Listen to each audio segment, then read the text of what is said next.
ನಾನಿವತ್ತು ತೋರಿಸ್ತಾ ಇರೋ ಜಾಗ ಮೈಸೂರಿನ ಬಸವೇಶ್ವರ ರೋಡಲ್ಲೇ ಮೋಸ್ಟ್ ಫೇಮಸ್ ಆಗಿರೋವಂಥ ಹೋಟೆಲ್ಲು.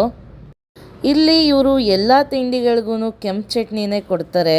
ಅದಕ್ಕೆ ರುಚಿ ತುಂಬಾ ಚೆನ್ನಾಗಿರುತ್ತೆ. ಇವರು ಒಂದ್ಸತಿ ಹೆಂಚ ಮೇಲೆ ದೋಸೆ ಹಾಕಕ್ಕೆ ಶುರು ಮಾಡಿದ್ರೆ ಮಿನಿಮಮ್ ಅಂದ್ರೂ 30 ದೋಸೆಗಳನ್ನ ಹಾಕ್ತಾನೆ ಇರ್ತಾರೆ. ಇಲ್ಲಿ ಇವ್ರ ಮೋಸ್ಟ್ ಫೇಮಸ್ ದೋಸೆ ಅಂದರೆ ಜೋಡಿ ಮಸಾಲೆ ದೋಸೆ, ಅಂದರೆ ಪುಟ್ಟ ಪುಟ್ಟ 2 ಮಸಾಲೆ ದೋಸೆನ ಕೊಡ್ತಾರೆ. ದೋಸೆನ 2 ಕಡೆನೂ ಚೆನ್ನಾಗಿ ಬೆಣ್ಣೆ ಹಾಕ್ತಾರೆ.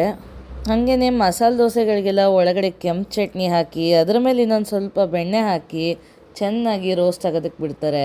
ಮಸಾಲೆ ಎಲ್ಲ ಒಳಗಡೆ ಚೆನ್ನಾಗಿ ಹೀರ್ಕೊಳ್ಳುತ್ತೆ. ಬ್ಯಾಚ್ ಬೈ ಬ್ಯಾಚು ಚೆನ್ನಾಗಿ ಆಲೂಗಡ್ಡೆ ಪಲ್ಯ ಮಾಡ್ತಾನೆ ಇರ್ತಾರೆ ಇವರು. 30 ದೋಸೆ ಅನ್ನೋದು ಬರೀ ನಂಬರ್ ಅಷ್ಟೇ, ಅದನ್ನ ಒಂದು 3 ನಿಮಿಷದಲ್ಲೇ ಹಾಕ್ಬಿಡ್ತಾರೆ.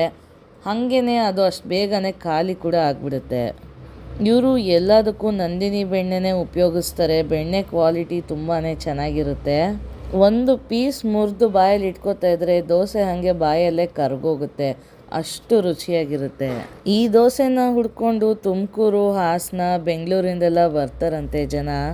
ಅಂದರೆ ನಮ್ಮ ಚಿರು ಟಿಫನೀಸ್ಗೆ ಅಷ್ಟು ಫ್ಯಾನ್ಸ್ ಇದ್ದಾರೆ ಅಂತ ಅರ್ಥ.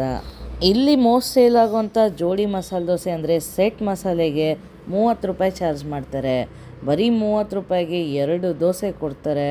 ತುಂಬಾ ಚೆನ್ನಾಗಿರುತ್ತೆ ಟೇಸ್ಟು. ಬೇರೆ ಹೋಟ್ಲುಗಳ ಥರ ಪಲ್ಯ ಇಷ್ಟೇ ಹಾಕೋದು ಅಂತ ಹೇಳಲ್ಲ ಇವರು.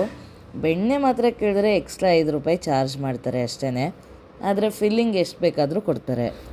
ನೀವೇನಾರು ಮೈಸೂರಲ್ಲಿದ್ದರೆ ಇಲ್ಲ ಮೈಸೂರಿಗೆ ಬಂದರೆ ಬಸವೇಶ್ವರ ರೋಡಲ್ಲಿ ಸಿಗೋವಂಥ ಚಿರು ಟಿಫಿನೀಸಲ್ಲಿ ಮಸಾಲೆ ದೋಸೆನ ಮಾತ್ರ ಮಿಸ್ ಮಾಡ್ಕೋಬೇಡಿ. ಹಾಗೆ ಇಲ್ಲಿ ಬೇರೆ ಇನ್ನೂ ಏನೇನು ಐಟಮ್ಗಳು ಸಿಗುತ್ತೆ ಅಂತ ನಾನು ನನ್ನ ನೆಕ್ಸ್ಟ್ ವೀಡಿಯೋನಲ್ಲಿ ತಿಳಿಸ್ಕೊಡ್ತೀನಿ. ನನ್ನ ಚಾನಲ್ಗೆ ಸಬ್ಸ್ಕ್ರೈಬ್ ಮಾಡಿಕೊಡಿ. ಹಾಗೆ ಇವ್ರ ಲೊಕೇಶನ್ನು ಗೂಗಲಲ್ಲಿ ಸಹ ಇದೆ. ಚಿರು ಟಿಫನೀಸ್ ಅಂತ ಟೈಪ್ ಮಾಡಿದ್ರೆ ಕಾಣಿಸುತ್ತೆ, ವಿಸಿಟ್ ಮಾಡಿ.